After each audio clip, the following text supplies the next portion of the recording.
আসসালামু আলাইকুম। আজকে মূলত আমার কথা বলার বিষয়টা হচ্ছে যে ইউটিউব কাস্টমাইজেশন। ইউটিউব কাস্টমাইজেশনটাকে যদি আমরা যখন আমরা প্রথম পর্যায়ে যে চ্যানেলটাকে ওপেন করি বা চ্যানেলটা ক্রিয়েট করার পর আমাদের প্রথম এবং প্রধান কাজ হচ্ছে ইউটিউব চ্যানেলকে কাস্টমাইজেশন করা।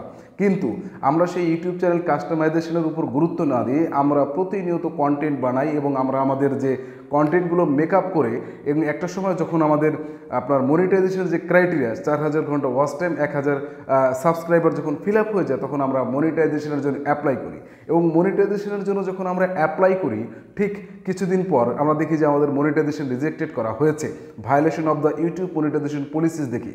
তো আমি কিন্তু আজকে আপনাদের সাথে এমন বিষয়টাই শেয়ার করব যে এটা আমার বাস্তব জীবনের অভিজ্ঞতার আলোকে যে বিষয়টা ঘটেছে আমি সেই বিষয়টাই আমি মূলত আপনাদের সাথে শেয়ার করতে যাব যে আপনারা যদি আপনাদের ইউটিউব চ্যানেলকে প্রপার কাস্টমাইজেশন না করেন তো সেই ক্ষেত্রে আপনি যত ধরনের ভালো কন্টেন্ট বানান না কেন, আপনার কন্টেন্ট যতই ভাইরাল হোক না কেন, আপনার কন্টেন্ট যত মানুষই দেখুক না কেন, আপনার কন্টেন্ট যত মানুষ শেয়ার করুক না কেন, আপনি কিন্তু লাস্ট পর্যায়ে আপনার মনিটাইজেশন পাবেন না। মনিটাইজেশনের যে ইম্প্যাক্টটা সেটা কিন্তু আপনার উপর প্রতিফলিত হবে। তো আমি কথা না পারি আপনাদেরকে স্ক্রিন দিকে নিয়ে যাচ্ছি যে কীভাবে আপনারা ইউটিউব চ্যানেলকে প্রপার কাস্টমাইজেশন করবেন এবং কাস্টমাইজেশনের ফলে যখন আপনি মনিটাইজেশনের যে ক্রাইটেরিয়া সেটা ফিল আপ করার পরে আপনি যখন মনিটাইজেশনের জন্য অ্যাপ্লাই করবেন তখন কোনো ধরনের কোনো বাধা বিঘ্নতা ছাড়া আপনার মনিটাইজেশন অ্যাকসেপ্টেড হবে। তুমি কথা না পারি স্ক্রিন দিকে চলে যাচ্ছি। তো এই কাজটা করার জন্য আমরা চলে যাবো আমাদের যে ইউটিউব স্টুডিও। তো আমি ইউটিউব স্টুডিওর উপর আমি ক্লিক করছি, আপনারা দেখতে পাচ্ছেন আমি ইউটিউব স্টুডিওর উপর ক্লিক করছি। তো ক্লিক করার পর যখন আমি আমার ইউটিউব স্টুডিওতে চলে আসলাম তো এরপর এখান থেকে আমি কাস্টমাইজেশনের উপরে ক্লিক করব। তো কাস্টমাইজেশনের উপর ক্লিক করলে আপনি এখান থেকে দেখতে পাচ্ছেন যে লেআউট, এই লেআউটে channel trailer for people who haven't subscribed, মানে এখানে যে ট্রেইলারটা মানে যে ভিডিওটা আপনি এখানে ফিচার ভিডিও হিসেবে দেবেন সেই ভিডিওটা মূলত যারা আপনার চ্যানেল সাবস্ক্রাইব করে নাই তাদের জন্য মূলত প্রথমে যারা এই চ্যানেলে আসবে তাদের ক্ষেত্রে এই জিনিসটা দেখাবে। এরপর আপনি এখান থেকে ফিচার ভিডিও সিলেক্ট করে দিতে পারেন। এরপর আপনার এখান থেকে আছে প্লে লিস্ট। যাই হোক আমি এখান থেকে চলে যাচ্ছি ব্র্যান্ডিংয়ে। তো ব্র্যান্ডিংয়ে চলে গিয়ে আপনাদের দেখাচ্ছি যে চ্যানেলের জন্য একটা সুসংগত লোগো।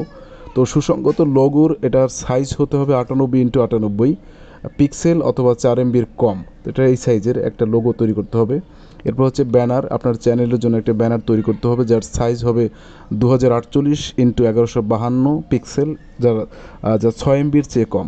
এরপর হচ্ছে ভিডিও ওয়াটারমার্ক, আপনার যে চ্যানেলের যে লোগোটা এই লোগোটা ভিডিও আপনি যে ভিডিও আপলোড করবেন প্রত্যেকটা ভিডিওর ওয়াটারমার্ক হিসেবে এটা থাকবে। সেটা আপনি পুরো ভিডিওতে দিতে পারেন, কাস্টম স্টার্ট টাইমে দিতে পারেন অথবা এন্ড অফ ভিডিওর শেষেও দিতে পারেন।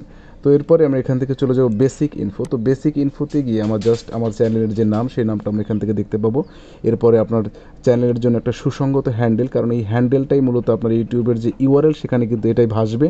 এরপরে ডেসক্রিপশন, আপনি মূলত যে চ্যানেলে কোন রিলেটেড ভিডিও বানান তো সেই রিলেটেড বিষয়টা আপনি এখান থেকে উল্লেখ করবেন। এছাড়া আপনি আপনার এখানে মেইল দিতে পারেন, যদি কেউ আপনার সাথে কন্ট্যাক্ট করতে চায় তো সেই ক্ষেত্রে আপনি এখানে মেইল অ্যাড্রেসটা দিতে পারেন। এরপর হচ্ছে চ্যানেল ইউআরএল। এরপর হচ্ছে আপনার লিঙ্ক, অ্যাড লিঙ্ক, এখানে আপনার 5টা লিঙ্ক দেওয়া যাবে। তো এক্ষেত্রে আমি ফেসবুক লিঙ্ক, ইনস্টাগ্রাম লিঙ্ক এই ধরনের লিঙ্কগুলো আমরা এখান থেকে অ্যাড করে দিতে পারি। এরপর আপনার মেইলটা আমরা অ্যাড করে দিব। তো আমার আপাতত কাজ এখান থেকে শেষ। এরপর আমরা চলে যাবো এখান থেকে সেটিংসে। তো সেটিংসে যাওয়ার পরে আমরা সেটিংসে যাওয়ার পরে প্রথমে যখন আমরা জেনারেলে যাওয়ার পর আমরা এখানে কারেন্সি, বিডিটি কারেন্সি, বাংলাদেশি টাকা, তো এটা আমরা সিলেক্ট করে দিব। এরপর হচ্ছে চ্যানেল উপর ক্লিক করার পর এখানে কারেন্ট কান্ট্রি অফ রেজিডেন্স, তো আপনার যে দেশে বসবাস করেন সেই দেশটাকে এখান থেকে সিলেক্ট করে দেবেন। এরপর আপনার চ্যানেল রিলেটেড যে কিওয়ার্ডগুলো আছে সেই কিওয়ার্ডগুলো এখান থেকে সিলেক্ট করে দেবেন। এরপর যাবেন অ্যাডভান্স সেটিং। আপনি এখান থেকে যে আপনি যে ভিডিওটা বানান সেই ভিডিওটা মূলত কাদের জন্য, শিশুদের জন্য না, অথবা আপনি প্রত্যেকবার ভিডিও আপলোড করার সময় রিভিউ করবেন যে শিশুদের জন্য না বয়স্কদের জন্য, সেটা এখান থেকে সিলেক্ট করে নেবেন। গুগল অ্যাডস অ্যাকাউন্ট লিঙ্কিং, যদি গুগল অ্যাডস অ্যাকাউন্ট আপনি এখান থেকে যুক্ত করতে চান তো সেখান থেকে যুক্ত করতে পারেন।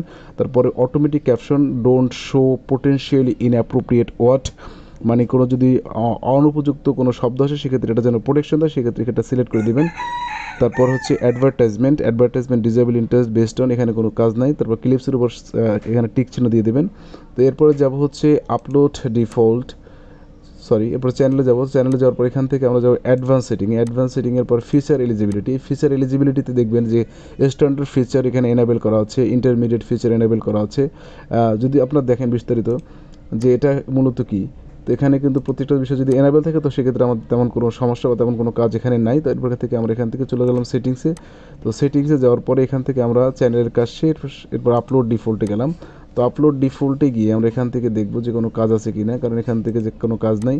তারপর হচ্ছে আপনার এখান থেকে যে অটোমেটিক চ্যাপ্টার, এখানে অ্যালাউ অটোমেটিক চ্যাপ্টার অ্যান্ড কি মোমেন্টস এটা সিলেক্ট করে দেবেন। লাইসেন্স স্ট্যান্ডার্ড ইউটিউব লাইসেন্স এটা থাকবে। ক্যাটেগরি আপনি কোন চ্যানেলের উপর কাজ করেন সেটার ক্যাটেগরি এখান থেকে সিলেক্ট করে দেবেন। তারপর ভিডিও ল্যাঙ্গুয়েজ, আপনি কোন ভাষায় ভিডিও করেন সেই ভিডিওর ভাষাটা এখান থেকে সিলেক্ট করে দেবেন। ক্যাপশন সার্টিফিকেট, এখানে আপনার ক্যাপশন সার্টিফিকেটের নাম থাকবে। Title and description language, title এবং ডেসক্রিপশনের ল্যাঙ্গুয়েজটা কী হবে, ইংলিশ, যদি ইংরেজি থাকে বাংলা থাকলে বাংলা লিখবেন। তারপরে এখানে আর আমাদের কোনো কাজ নাই। এরপরে পারমিশনে যাব, পারমিশনে কোনো কাজ নেই। কমিউনিটিতে যাব, কমিউনিটিতে কোনো কাজ নেই। অ্যাগ্রিমেন্টে যাব, অ্যাগ্রিমেন্টে কোনো কাজ নেই। তো এরপরে আমরা এখান থেকে জাস্ট ভিউ চ্যানেল, মানে আমরা বাইরে থেকে দেখব যে আমাদের চ্যানেলটা কতটা সুসংগত হয়েছে। তো আমি এখান থেকে আপনাদের দেখাচ্ছি, এখান থেকে দেখাচ্ছি আমরা বাইরের দর্শক হিসেবে আমাদের যে চ্যানেলটা দেখছি, তো চ্যানেলটার দেখছি যে চ্যানেলটার আসলে চেহারা বা চ্যানেলের যে ডেলিকেসি সেটা কিন্তু সুন্দর এবং সেটা মানানসই এবং সুটেবল। তো এভাবেই কিন্তু আমরা আমাদের ইউটিউব চ্যানেলের কাস্টমাইজেশন করতে পারি। তো সবাই ভালো থাকবেন।